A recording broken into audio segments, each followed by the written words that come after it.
माहौलियात के तई फिक्रमंद शहरियों की जानिब से इतवार की सुबह जुबली हिल्स हैदराबाद में वाक़े कासू ब्रह्मानंद रेड्डी नेशनल पार्क के सामने एक एहतजाज मुनज़्ज़म किया गया।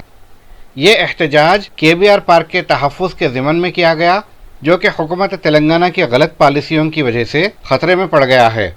वाज़ेह रहे कि ये लड़ाई तकरीबन एक दहाई से चली आ रही है, चूँकि हुक्काम की जानिब से मुकामी तरक्की के नाम पर वक्तन फ़ौक़तन रोड प्रोजेक्ट्स के ज़रिए इस इको सेंसिटिव जोन ESZ को नुकसान पहुँचाया जा रहा है। एक कौमी पार्क के तहफ़्फ़ुज़ के लिए दरकार अतराफ़ में मौजूद ज़मीन लाजिमन छोड़ी जानी होती है। इसको माहौलियाती ज़वाबित की खिलाफ वर्जी करते हुए तकरीबन ख़त्म कर दिया गया है, और ये सब करने से पहले कानून के मुताबिक आवाम की राय भी नहीं ली गई। एहतजाजियों का मुतालबा है कि जब तक तमाम तर क़वानीन की पासदारी न हो और आवामी राय की शमूलियत के बाद डिटेल्ड प्रोजेक्ट रिपोर्ट दाखिल न हो, काम को फौरी तौर पर रोक दिया जाए। इस एहतजाज में बच्चे, बूढ़े, नौजवान और माओं ने शद्द-ओ-मद के साथ अपने ख्यालात का इजहार किया। फ्लाईओवर नहीं चलेगी, नहीं चलेगी। ये पेड़ हमारे आपका, ना किसी के बाप का। ये पार्क हमारे आपका, ना किसी के बाप का। ये शहर हमारे आपका, ना किसी के बाप का। We want public hearing. We want public hearing. We want public hearing. We want public hearing. We want public hearing. We want public hearing. Say no to flyover. Say no to flyover. Say no to flyover. Say no to flyover. Say no to flyover. पेश खिदमत है माहौलियाती जहदकार काजल महेश्वरी के तासुरात। आज आप जो यहाँ पे सब लोगों को जमा देख रहे हैं, ये आज से नहीं आ रहे हैं, ये पिछले 10 सालों से आ रहे हैं। 10 साल पहले जब 212 और 215 के बीच में ये ESZ को 25 to 35 मीटर्स का ड्राफ्ट नोटिफिकेशन पब्लिश कर दिया गया था, अगर तभी उस टाइम जब ये पब्लिश किया गया था ड्राफ्ट नोटिफिकेशन, तब काफ़ी लोग उसमें उन्होंने बहुत सोच विचार करके किया था। वो लोगों ने काफ़ी सोच के डिसाइड किया था कि इस हमारे नेशनल पार्क को प्रोटेक्ट करने उतना तो ज़रूरी है। उस टाइम ये भी कहा गया था कि KBR is the only green lungs of Hyderabad. उसको इग्नोर करके उस टाइम स्टेट गवर्नमेंट ने खुद से अपने आप से अपना SRDP प्रोजेक्ट को शामिल करने अपने मन से एक नया ड्राफ्ट नोटिफिकेशन कर दिया, जिसने सारे वॉकवे को श्रिंक कर दिया। और वो ड्राफ्ट नोटिफिकेशन के चलते खूब सारे प्रोटेस्ट हुए। तब NGT ने डिसाइड किया कि ये नहीं चलेगा, और उन्होंने स्टे ऑर्डर देके इस मैटर को खुद से अपने हाथ में लिया। फिर उन्होंने ऑर्डर दिया कि तब तक कुछ नहीं होगा जब तक ESZ डिक्लेयर नहीं करता कि वॉकवे है क्या, कितना, और उन्होंने कहा आइडियली 25 to 35 मीटर्स, ठीक है। अब जब MOEF को फिर भी स्टेट गवर्नमेंट ने अपना डिस्प्यूटेड और अपना पब्लिक को नहीं छाने वाला 3 to 2.8 मीटर्स वाला वॉकवे का प्रपोजल दिया और वो पब्लिक डोमेन में आया, फिर से हैदराबाद की सारी जनता ने उसे प्रोटेस्ट किया। और फिर काफ़ी सारे ईमेल्स गए, काफ़ी 19,000 के करीब सिग्नेचर्स गए पिटीशन पे, लोगों ने पोस्ट कार्ड लिखे, बहुत प्रोटेस्ट हुए।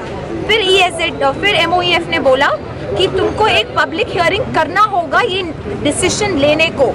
तो हम सब बड़े खुशी से वेट कर रहे थे कि जब पब्लिक हियरिंग होगा हमें मौका मिलेगा, traffic consultants, environmentalist, environment experts, आम जनता जो यहाँ पे रहती है, जनता जो यहाँ से दूर रहती है, सब चाह रही थी कि हमें मौका दो बात कर दे। तो हम वेट कर रहे थे, लेकिन एक दिन अचानक से हमें पता चलता है कि जो गवर्नमेंट चाह रही थी ESZ वो ही फाइनल हुआ। और क्यों हुआ? उन्होंने कहा कि उन्होंने पब्लिक हियरिंग कर दी, लेकिन डॉक्यूमेंट्स अवेलेबल नहीं थे क्योंकि कोविड का टाइम था। अरे भैया, मैं ये पूछ रही हूँ, अगर कोविड टाइम था और डॉक्यूमेंट्स नहीं थे तो लोग कहाँ से आए पब्लिक हियरिंग में? सोचने की बात है, राइट? अच्छा, तब ये चलते हुए थोड़े से सिटीजन्स ने एक PIL हाई कोर्ट में फाइल किया कि बोला ठीक है, पब्लिक हियरिंग हो गई, कोविड खत्म हो गया, हमको डॉक्यूमेंट्स दो। मैं आपको बस इतना बोलना चाहूँगी, 4 साल हो गए, मांग के हम थक गए कि पब्लिक हियरिंग का डॉक्यूमेंट कहाँ है। कई डॉक्यूमेंट्स, एक स्टे ऑर्डर था 11 अगस्त आई थिंक 2021 में, उस टाइम बोला गया था कि पब्लिक हियरिंग के डॉक्यूमेंट्स जब तक नहीं आते नेक्स्ट हियरिंग पे, उन्होंने कहा था नेक्स्ट हियरिंग पे चाहिए, जब तक जोनल प्लान नहीं आता, जब तक ट्री कंसेंसस नहीं आता, तब तक के लिए स्टे है नेक्स्ट हियरिंग तक। लेकिन कैसे इसको इंटरप्रेट किया गया, नेक्स्ट हियरिंग हुई, गवर्नमेंट ने अपने कंप्लायंसेस नहीं किए, अपने डॉक्यूमेंट सबमिट नहीं किए, स्टे उठ गया और अभी आप देख रहे हैं ट्री कटिंग भी शुरू हो गई। Isn't it contempt of court? ये कैसे हुआ? We want to know and we have a request to the honorable courts कि आप हमको जस्टिस दीजिए, क्योंकि पब्लिक डॉक्यूमेंट्स नहीं है तो मतलब पब्लिक हियरिंग नहीं हुई है। और अगर पब्लिक हियरिंग नहीं हुई और जोनल प्लान्स क्यों नहीं है? इतना बड़ा फ्लाईओवर प्रोजेक्ट के लिए इतना बड़ा आप हमारे शहर को बदल रहे हो, उसके लिए हमारा हक बनता है जाने की, और ये हमारा हक बनता है पब्लिक डोमेन में रहना चाहिए। DPR मतलब detailed project report, high city का, हेड सिटी का, ओके, EC एनवायरमेंट क्लियरेंसेस, ये पार्क में आप फ्लाईओवर, 4 फ्लाईओवर, 4 अंडरपासेस बना रहे हो ऑल अराउंड, उसका इम्पैक्ट कैसा होगा अंदर के जानवरों और फ्लोरा और फौना इकोसिस्टम पे? ये तो वही बात हो गई ना कि एक लेक है, आप लेक के चारों तरफ पूरा कॉन्क्रीटाइज कर देते हो और फिर वो लेक सूख जाता है और बोलते हो वो लेक अपने आप खत्म हो गया। ये ESZ KBR का बफर जोन है, कैचमेंट एरिया है, इससे बहुत नुकसान होने वाला है।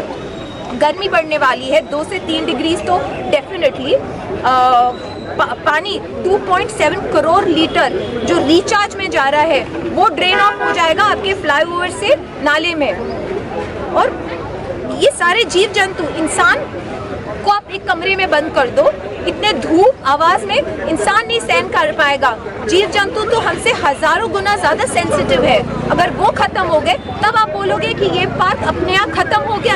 नहीं, ये पार्क अपने आप खत्म नहीं हुआ, ये पार्क खत्म हुआ तो गवर्नमेंट के ग्रीड से, उनके साइंटिफिक डेवलपमेंट प्लान से। अगर आप इतने कॉन्फिडेंट हो अपने प्लान का, हमको DPR, EC, EIA, traffic study सब दो, हमको समझाओ।